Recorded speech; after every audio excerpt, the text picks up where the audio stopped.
मरुधरा में चुनावी रणभेरी के ऐलान के साथ ही 3 दिसंबर 2023 को किसकी बनेगी सरकार, अभी से सवाल सोशल मीडिया पर सुलगने शुरू हो चुके हैं। तो वहीं कांग्रेस बीजेपी भी सत्ता हासिल करने के लिए अपने अपने मोहरे तैयार कर रही है। जहां पर एक तरफ बीजेपी ने 41 नामों की सूची तैयार की है।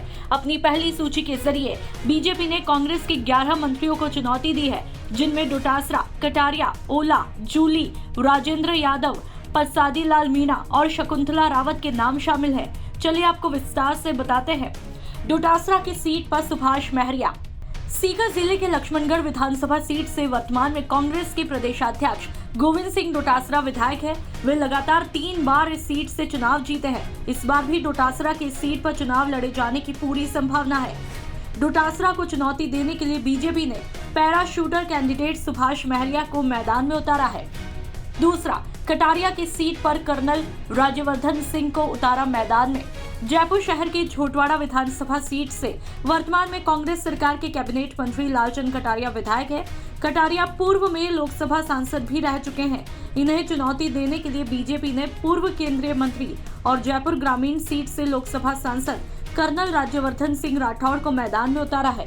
जाट, राजपूत और यादव बाहुल्य सीट पर अब मुकाबला बड़ा रोचक हुआ है। राज्यवर्धन सिंह राठौड़ पहले मंत्री भी रह चुके हैं। तीसरा, सुखराम बिश्नोई की सीट पर सांसद देवजी पटेल प्रत्याशी। सांचौर विधानसभा सीट से वर्तमान में मंत्री सुखराम बिश्नोई विधायक हैं। इन्हें चुनौती देने के लिए बीजेपी ने लोकसभा सांसद देवजी पटेल को चुनावी मैदान में उतारा है। पटेल जालौर सिरोही सीट से तीसरी बार लोकसभा सांसद है। वे पूर्व में 2 बार विधायक भी रह चुके हैं। अब ऐसे में देखना बड़ा दिलचस्प होगा कि इस सीट पर किसकी जीत और किसकी हार होगी। चौथा, ओला की सीट पर बबलू चौधरी। गहलोत सरकार में राज्य मंत्री बृजेंद्र सिंह ओला की सीट झुंझुनू पर बीजेपी ने बबलू चौधरी को चुनावी मैदान में उतारा है। बबलू चौधरी उपराष्ट्रपति जगदीप धनखड़ की बेहद नजदीकी है। पांचवा, जूली की सीट पर जयराम जाटव। अलवर ग्रामीण सीट से वर्तमान में गहलोत सरकार में मंत्री टीकाराम जूली विधायक है। बीजेपी ने जूली को टक्कर देने के लिए जयराम जाटव को चुनावी मैदान में उतारा है। साल 2013 के विधानसभा चुनाव में जाटव ने जूली को हराया था। ऐसे में ये दाव कितना सफल होगा, देखना बड़ा ही दिलचस्प होगा। छठा, राजेंद्र यादव की सीट पर हंसराज पटेल को टिकट। राजस्थान सरकार में मंत्री राजेंद्र यादव कोटपुतली विधानसभा सीट से विधायक है। बीजेपी ने यादव के सामने हंसराज पटेल को चुनावी मैदान में उतारा है। अब बीजेपी ने इन्हें प्रत्याशी बनाकर हंसराज को एक मौका दिया है।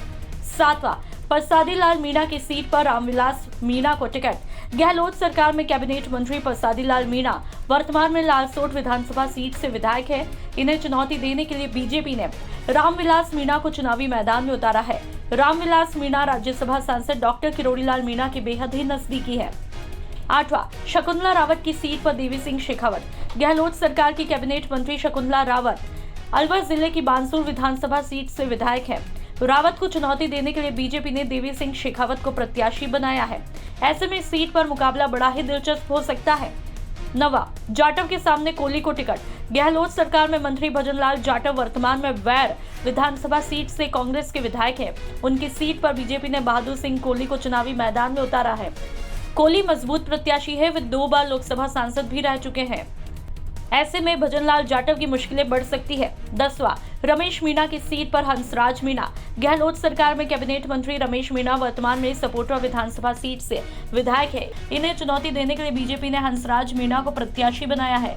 रमेश मीणा लगातार 3 बार चुनाव जीत चुके हैं। ऐसे में इन्हें टक्कर देने के लिए हंसराज मीणा को लाया है। 11वां, मालविया की सीट पर कृष्णा कटारा। CWC सदस्य और गहलोत सरकार में कैबिनेट मंत्री महेंद्रजीत सिंह मालविया वर्तमान में बागीदौरा से विधायक है। इनकी सीट पर बीजेपी ने कृष्णा कटारा को प्रत्याशी बनाया है।